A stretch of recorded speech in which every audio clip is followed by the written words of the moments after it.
Thank you everyone for attending the National Farmers Union's webinar series, NFU University.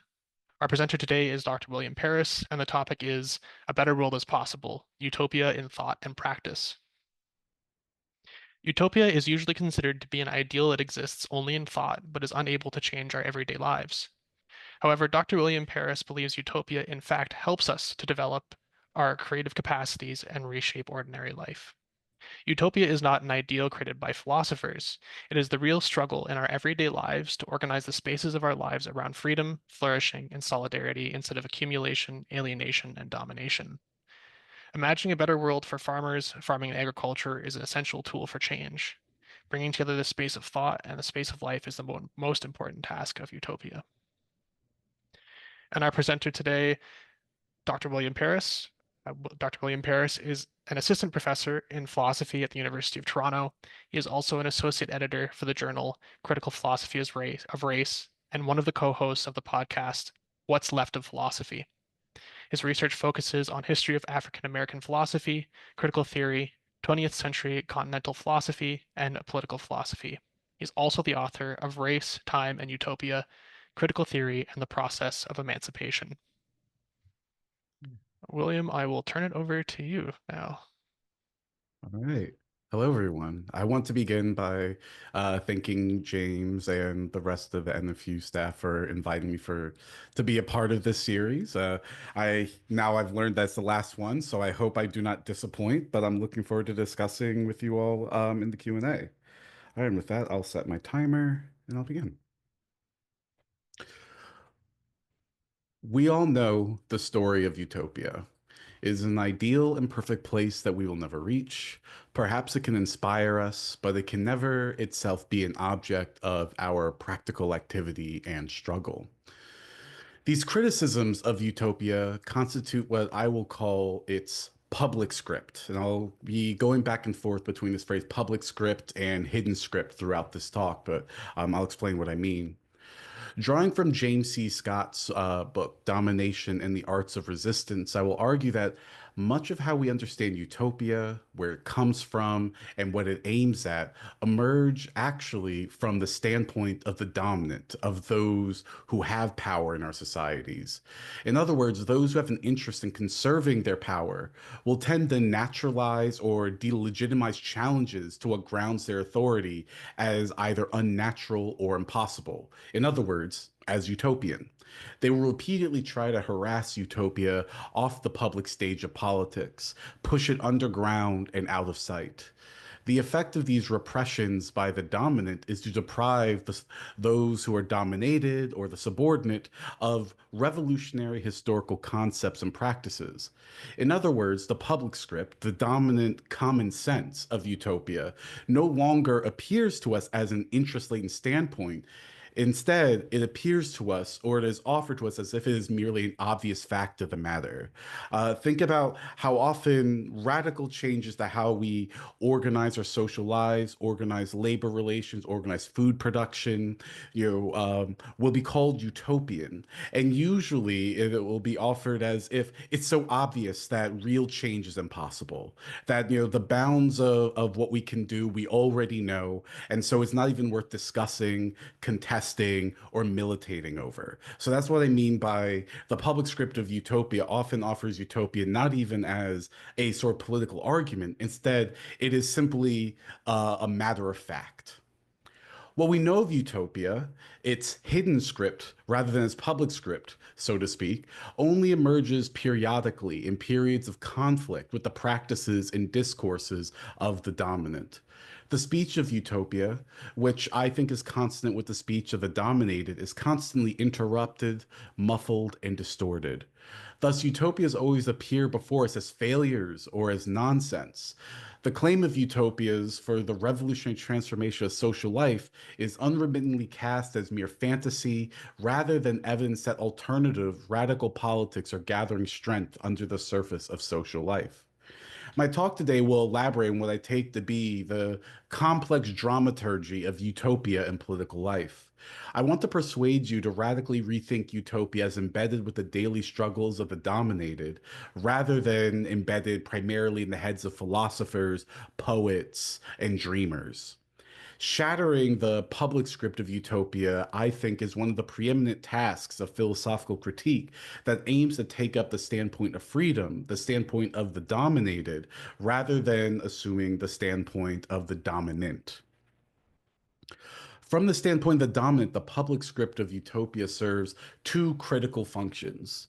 First, labeling some ideas or practices as utopian allows the dominant to exert their influence over the public stage of social life concerning what is feasible or what is desirable by concealing their own vested interests in the status quo. By subsuming radical challenges to the organization of social life under the epithet of utopian, the dominant attempt to conceal their viewpoint as merely a matter of fact, while accusing the dissenting ideas of the less powerful as merely particularistic and self-interested. I think we often hear the way that powerful people talk about, say, the demands of young people to change our ecological practices as well. That's just because they don't know how the world works yet. They don't understand what it means to be a responsible adult. So they're merely talking from their own self-interested perspective, as opposed to us who are mature and are far wiser about how the world actually works. The second and more important function, I would argue, is that the reproduction of this public script is to discipline various fragments of the dominant class into performing a sort of false unanimity. It is always possible that radical challenges such as strikes or mass protests, or even the rising popularity of dissident political figures, may sow division within the ranks of the dominant as they come to believe that their position may no longer be secure and that it would be more advantageous to offer concessions. To label these challenges as utopian may, as Scott argues, function as a strategy for the ruling class to, quote, buck up their courage, improve their cohesion, or display their power, end quote. In effect, the utopia epithet solicits performances from the dominant and the dominated with the aim of reproducing a given distribution of power. I think this second function is very interesting because it allows us to see that even if we know that there are dominant classes in a given society. We don't need to assume that they're always aligned. In fact, often their alliances have to constantly be reproduced amongst themselves, which means there can be places of strategic intervention. And so the use of utopia in the public script is to try to kind of hold the line amongst the dominant to not break the facade that they are all on the same page. But how do we assess utopia from the standpoint of freedom, from the standpoint of the dominated? What can we say of this potentially hidden script? If it is true that those who are dominant tend to distort or suppress the true content of utopia, then we have to assume that the radical politics of the dominated is usually hidden from view. Now, this does not mean that all hope is lost. It only means that we should not take the words and deeds of the dominant to be the final arbiter of what is politically possible. We'll have to excavate those subterranean spaces of class conflict and social conflict where the dominated subvert, resist, and organize against their subordination. To speak plainly, I think we should assume that every denunciation of utopia by the dominant conceals a radical possibility of freedom. I kind of think about it this way. Every time that the dominant even have to take the time to say, oh, that, that form of politics or that protest or that demand is utterly impossible or utopian, if it were truly, really ineffective, it was truly something that had no possibility behind it, the powerful would be content to ignore it. And so I almost want to say that the very moment of avowing that something is ridiculous or impossible, we should be alarm bells should go off for us who are interested in freedom. Say, why are they taking the time to say that that is utopian? What is it about that form of politics or that demand that worries them?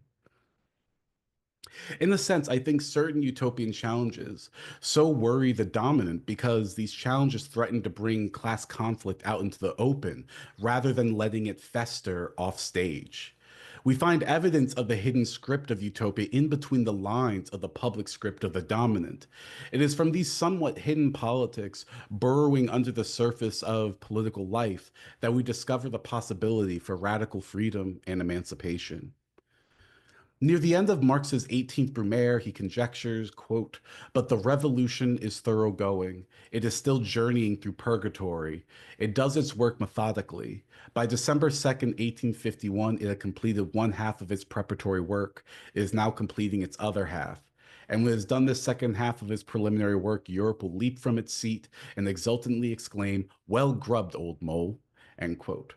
Written in the shadow of failure and reaction against the French Revolution, as Bonaparte installs himself as an emperor, Marx's journalism sought to excavate the underground counter tendency of freedom amidst this sort of totalitarian, authoritarian decay.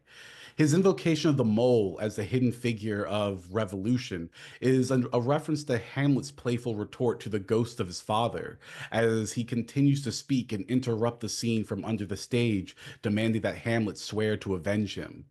Marx's literary depiction of revolution as a mole is evocative, and I would like to take some time to unpack its resonances with the concept of utopia and as a hidden script, as I understand it. What Marx calls the revolution takes on two temporal elements, depending on whether we link it to the ghost of Hamlet's father or the figure of a literal mole, a literal animal. If we interpret the revolution in reference to the ghost of Hamlet's father, then the revolution is a task transmitted from the past to the present. Its meaning can only be comprehended as a not yet fully discharged element of history that we are committed to carrying through. I call this the diachronic aspect. As concerns the mole, the revolution appears as a living activity that is operative underneath our feet at this very moment. Moles do not have very good eyesight, and we only know they are there when they pop up out of the ground unexpectedly, or from the little mole hills, the distortions in the lawn that they often leave behind. So the revolution would be the ferment of hidden activity that does not yet know where it is going or when it will make an appearance, and I call this synchronic. Whether the revolution is viewed as a protracted historical mission linking the past to the present, or a tumultuous and chaotic jumble of activity that breaks out onto the stage unexpectedly, will depend on the standpoint we adopt.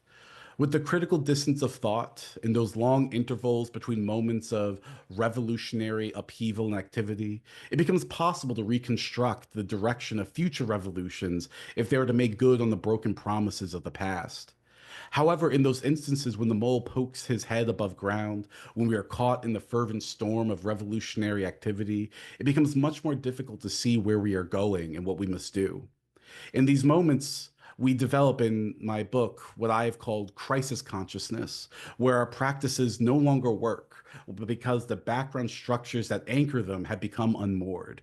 I think one of the closest historical examples of us having a form of crisis consciousness was at the very beginning of the COVID pandemic, when supply chains were breaking, trade plunged, political powers of the state were called upon to try to control or mitigate the spread of the virus. The world seemed to be turned upside down.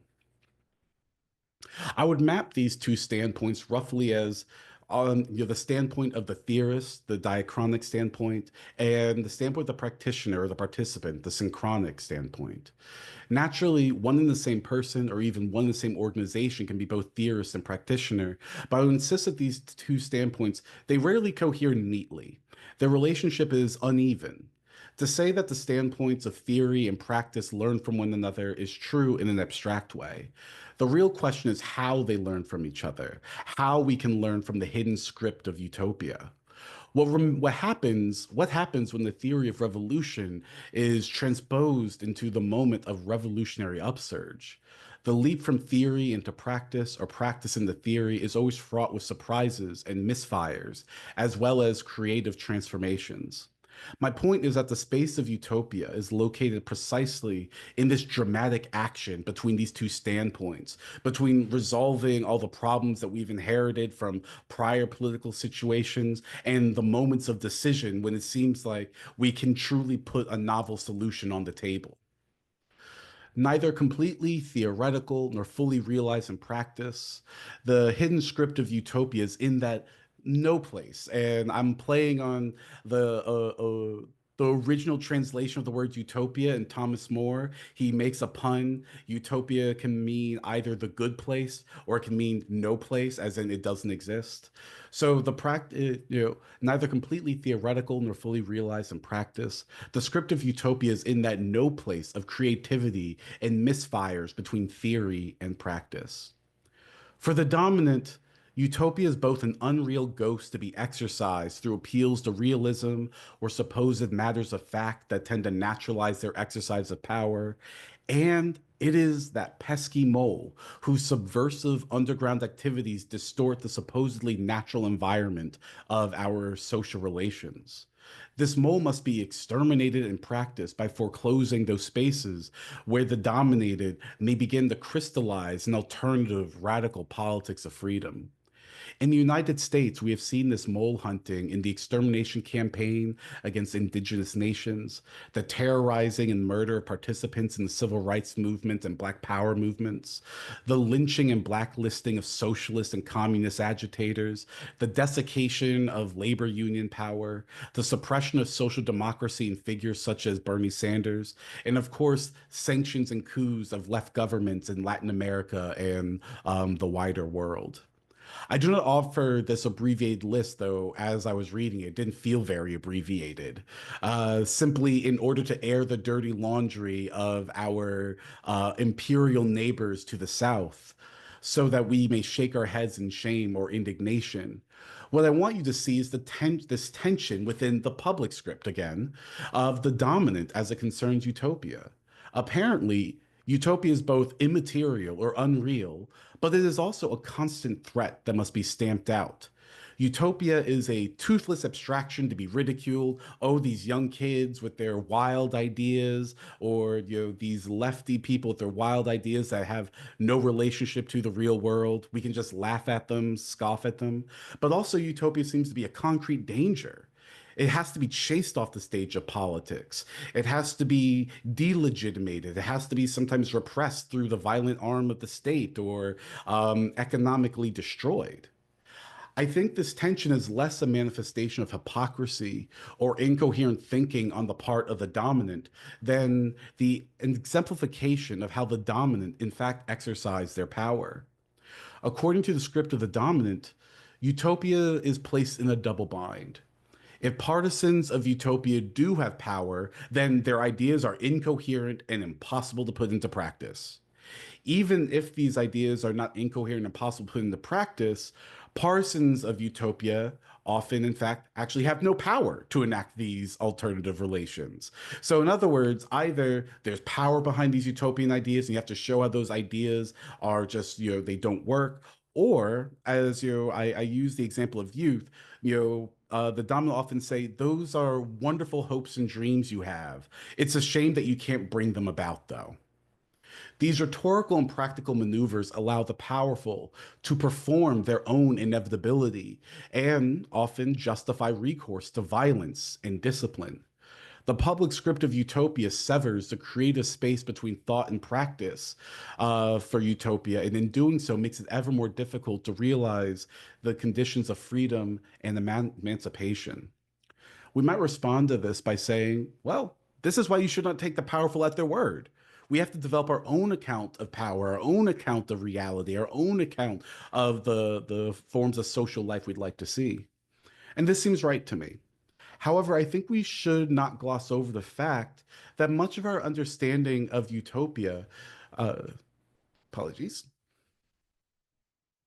we should not gloss over the fact that much of our understanding of utopia is derived from this public script as I've described it.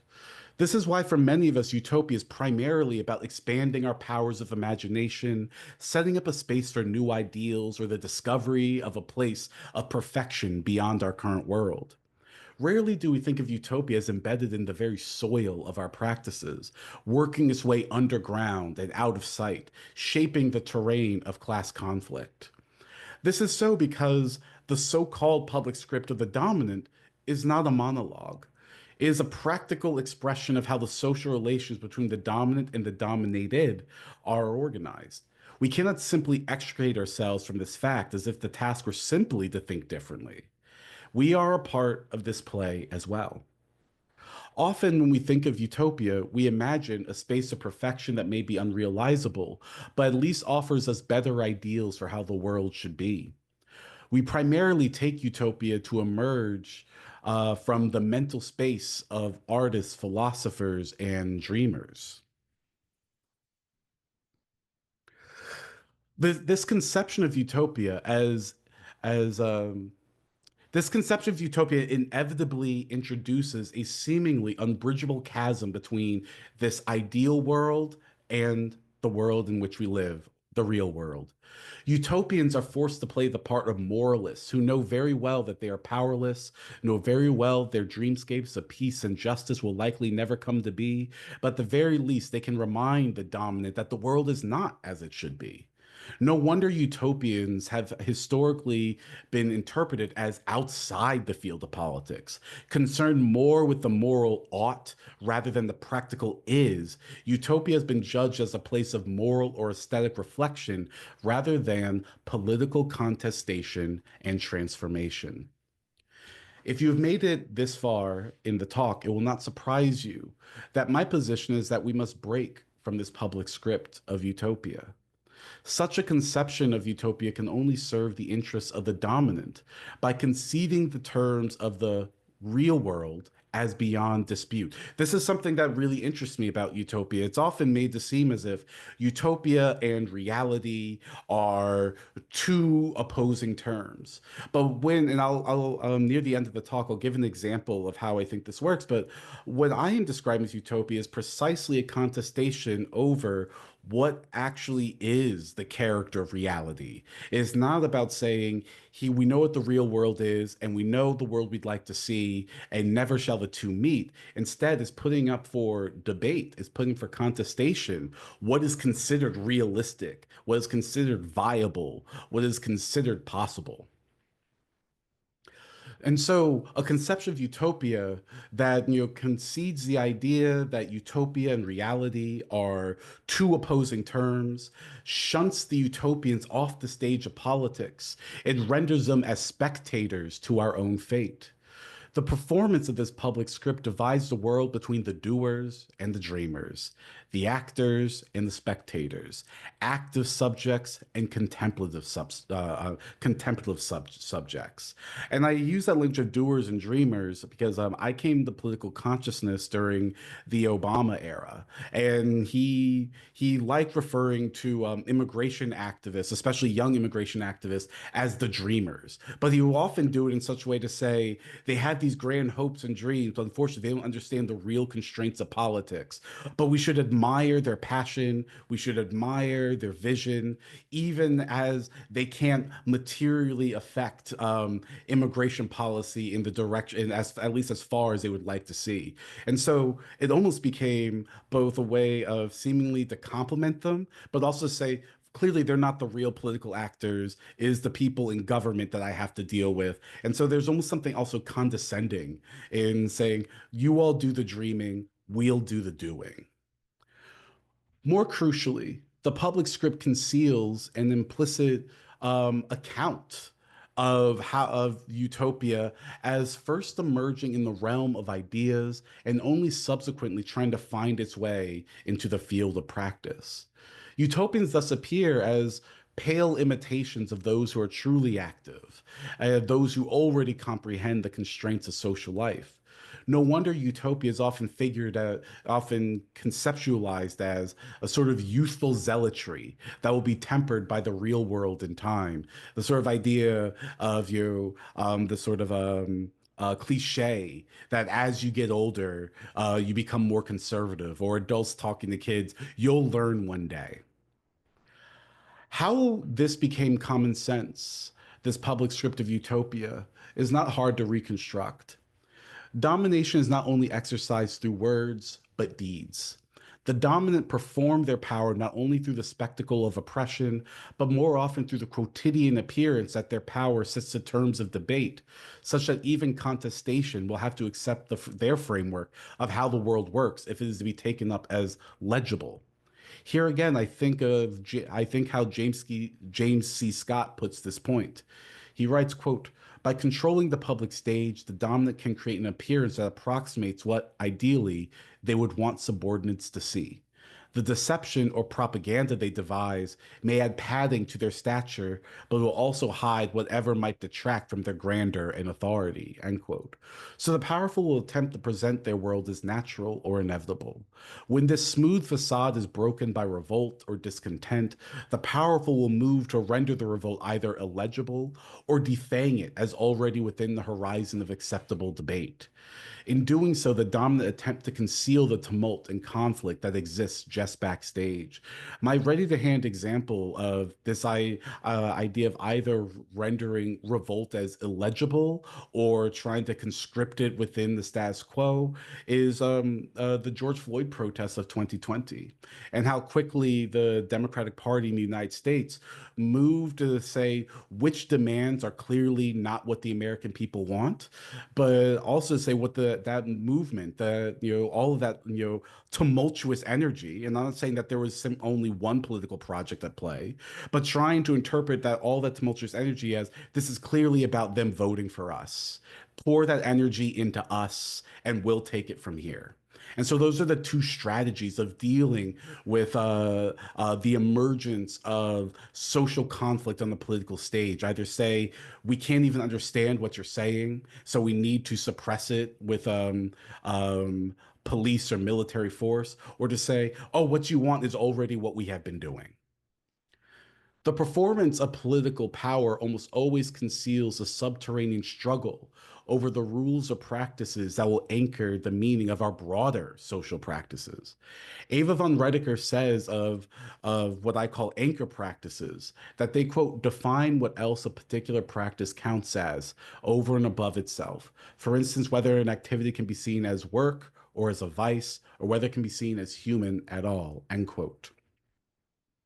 How a practice is taken up and how it is registered in the broader field of our social life will tend to constrain what effects it can have. To have the power to render a set of practices as mere utopian ideas is not only to engage in name calling, but an attempt to eliminate or expel these ideas from being taken up through either ridicule or suppression. To give you a sense of the vital importance of understanding anchoring practices, see what Rosa Luxemburg writes of mass strikes in her reflections on the 1905 revolution in Russia. She argues that there are two mutually opposed interpretations of spontaneous mass strikes that lead to diametrically opposed practical effects. Here is Luxemburg. The revolution, however, is something other and something more than bloodshed. In contradiction to the police interpretation, which views the revolution exclusively from the standpoint of street disturbances and rioting, that is, from the standpoint of disorder, the interpretation of scientific socialism sees in the revolution, above all, a thoroughgoing internal reversal of social class relations. And from this standpoint, an altogether different connection exists between revolution and the mass strike in Russia from that contained in the commonplace conception that the mass strike generally ends in bloodshed. End quote. What I want to draw your attention to is this connection she makes between standpoint and interpretation. She thinks the standpoint one adopts as it concerns some political phenomena will anchor that interpretation.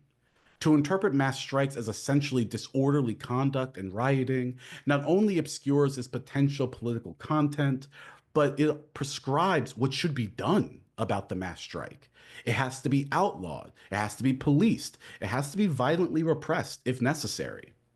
However, from the standpoint of scientific socialism, she claims, one derives a very different set of conclusions concerning the mass strike, because now we see that they're not essentially about disorder, but the attempt to bring about a more rational and freer social order. Now, you may not be persuaded by what Luxemburg calls scientific socialism. The aim of my talk with you today is not to convince you to convert to the so-called immortal science, but I imagine that many of you are more partial to it than not. My point is that Luxemburg demonstrates that political phenomena are not natural events with self-evident meaning. The interpretation of political phenomena, more often than not, conceals a concrete standpoint that presents itself as abstract and universal. There's all the difference in the world between legal authorities designating a mass gathering as a protest or a riot. A protest is a legally protected right that communicates some political content, while a riot can be met with actual force and ideological derision. The standpoint, as Luxemburg understands it, is not a mere opinion or perspective, but a position that has the powers of sanction and permission. The dominated are further disempowered when these powers of sanction and permission are performed as if they are neutral and without standpoint. So, I want to ask, from whose standpoint is some phenomena utopian in the pejorative public script manner? And also, who benefits from this designation? From these questions, it is possible to bring utopia out from the hazy celestial realms of impossible ideals into the earthly terrain of politics. What I am proposing is not only an alternative metaphor of utopia as earthly and underground rather than celestial and beyond. I am proposing a radically different understanding of what generates utopia in the first place. My proposal is that utopias are always first an effect of real conflicts within our anchoring practices, and second, subsequently, an expression of ideals and hopes that we find in the writings of philosophers and artists and poets. Utopias always emerge amidst foreclosure. There's not yet space on the political stage for their standpoint as they challenge our sedimented understandings of freedom, dignity, and power.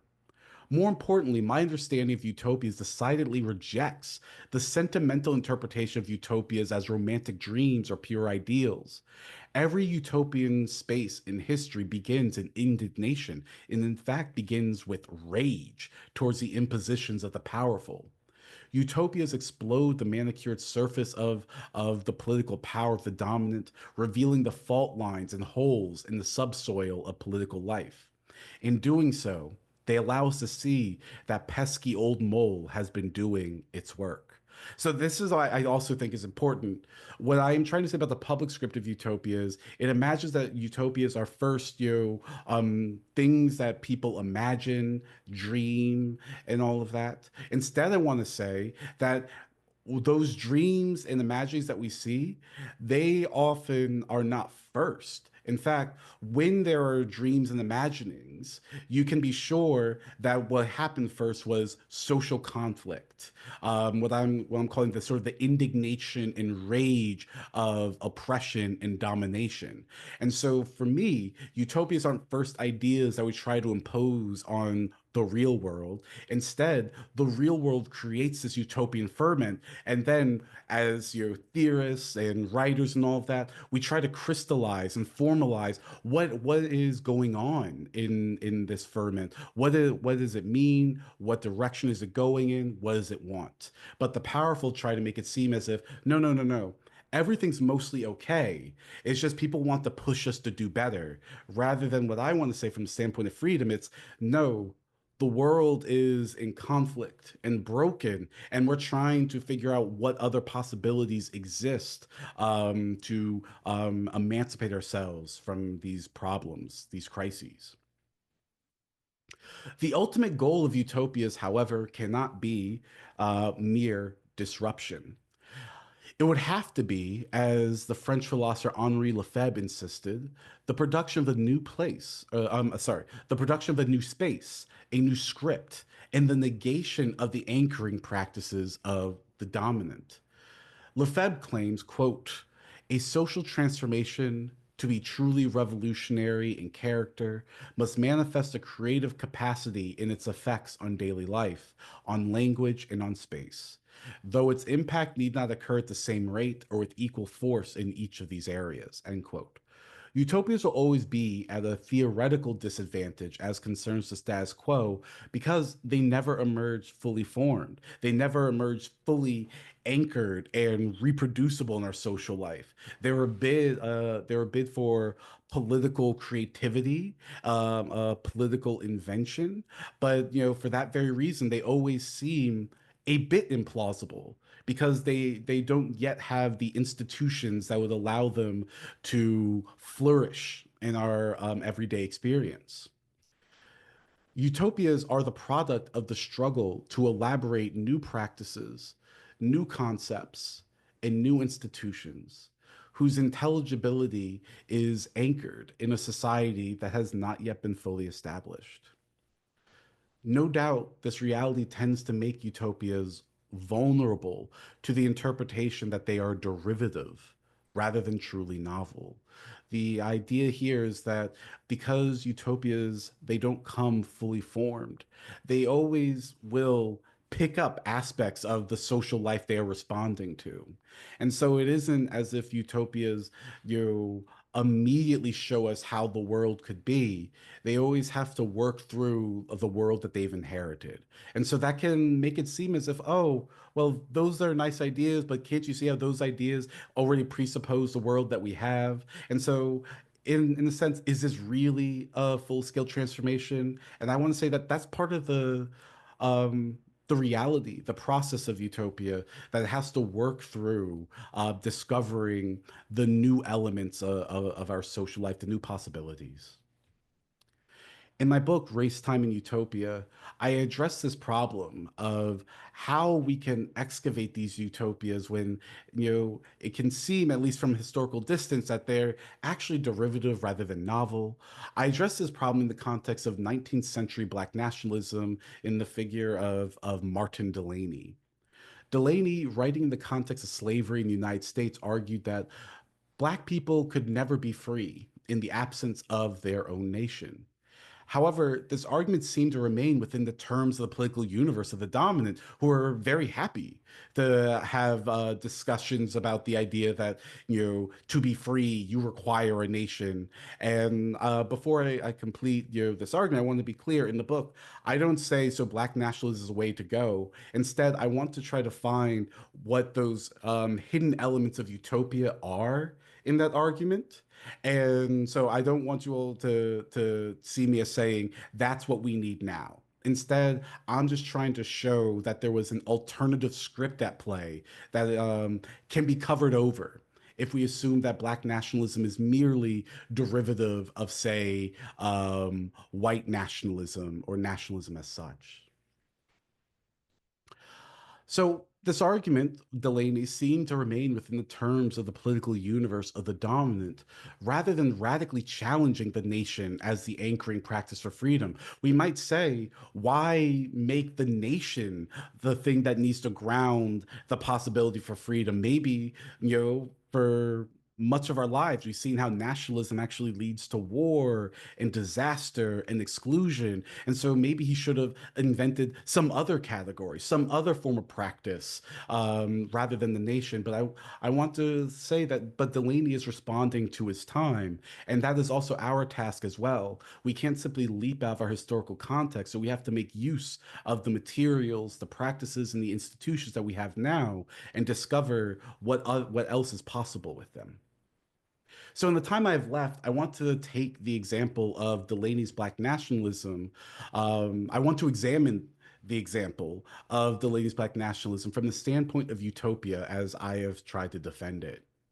Dismissals of Black nationalism as either politically ineffectual or utopian, again, in the pejorative sense, in the sense of the public script, risk glossing over why, for Delaney and many other people, the creation of a nation would even appear to be an effective solution to problems of racial domination, subordination, colonialism, etc. My intention is not to offer a defense of Black nationalism, but to develop a type of analysis of how Black nationalism offers itself as what I've been calling an anchoring practice. And at the end of the day, I think Utopias are about discovering new anchoring practices, new institutions that will allow our social relations to take on different meanings and values, but also be reproducible through time. My argument is that Black nationalism is a response to what he took to be the reversibility of freedom in a given racial polity.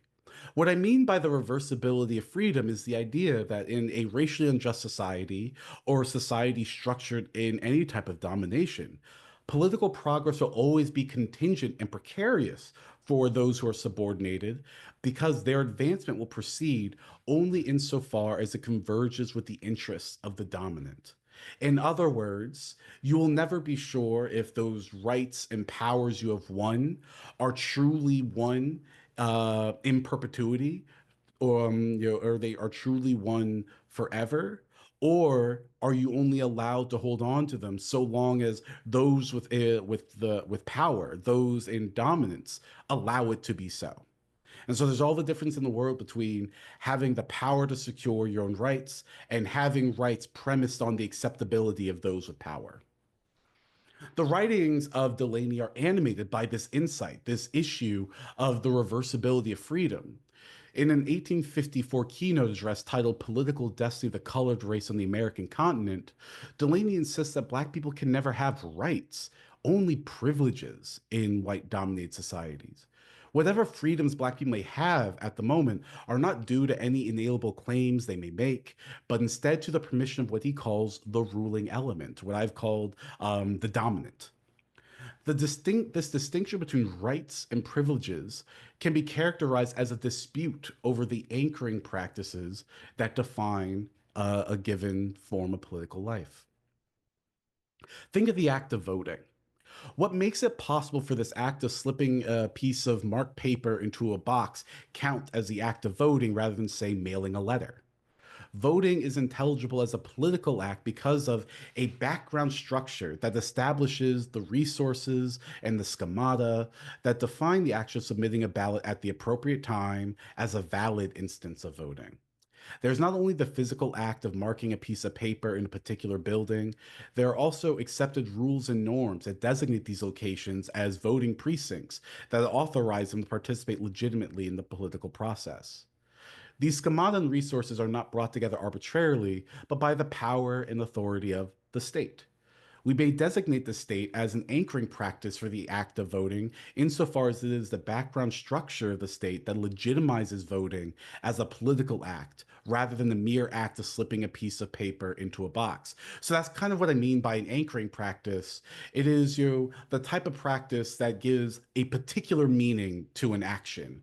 There is a particular practice that allows us to say, when you put a paper in this location in this way, you are now qualified to call that voting rather than mailing a letter or throwing a piece of trash out.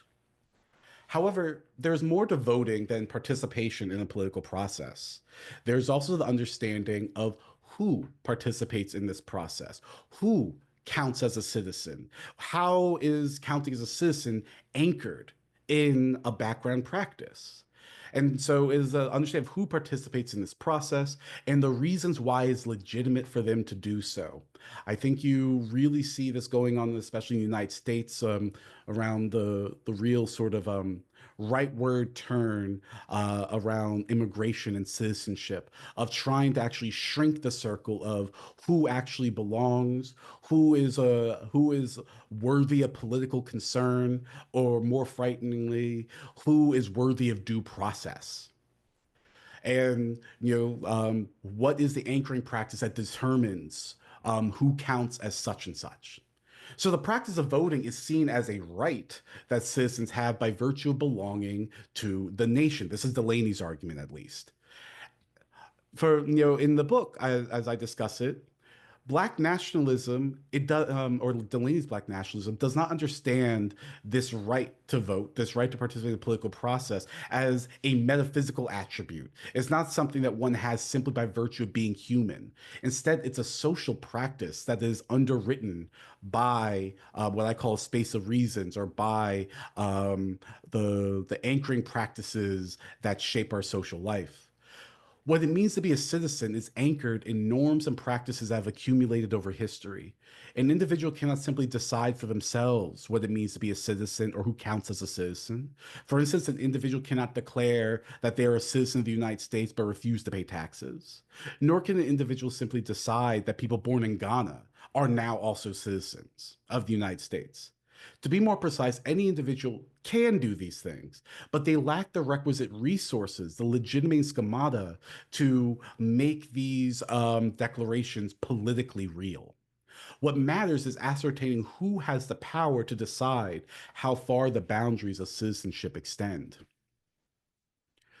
Delaney takes up this question and explicitly highlights the tension between the state as an anchoring practice and the nation as an anchoring practice when it comes to the act of voting for Black people. He begins by addressing his audience as, quote, fellow countrymen. We have not addressed you as citizens, a term desired and ever cherished by us, because such you have never been, end quote. What is this difference between countryman and citizen? It is the distinction between those who are governed by a state and those who belong to a nation.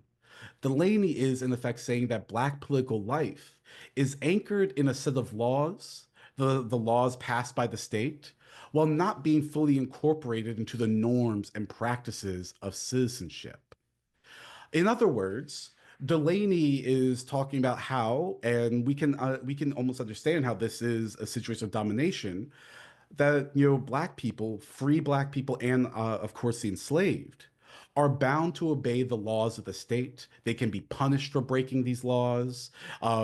These laws circumscribe what they may or may not do, but they do not also have the power to be legitimately represented in making these laws, legitimately represented in ruling. And so he's describing this idea of we are bound by the discourse of the state because we're not viewed as members of the nation. Of course, in the 19th century, even though there were free Black people, none of them could hold office. None of them could, shape the political process. Instead, what they had because others passed laws about what people may do to them, but they couldn't be makers of laws themselves. This ambivalence leads to what he calls the false premises that the privilege of voting constitutes or necessarily embodies the rights of citizenship, end quote. So, when Delaney is writing, some free Black people in some states were allowed to participate in elections. However, Delaney insists that his audience ought not confuse the meaning of voting for Black people with the meaning of voting for white people. Some white people, and unlike Black people in general, could theoretically hold positions of power because they were deemed citizens of the nation. In other words, Black people, and nowhere near majority, of course, since many were enslaved, quote, have the privilege, there is no right about it, of giving our approbation to that which our rulers may do without the privilege on our part of doing the same thing, end quote. In other words, he wants to show, even though it looks like you are doing the same thing as other people, know that your ability to do that is not anchored in it being a right, is anchored in it being a privilege that the dominant allow you to do. And so for Delaney, he thinks that the nation is actually what even anchors the powers of the state, anchors what it means to be a citizen.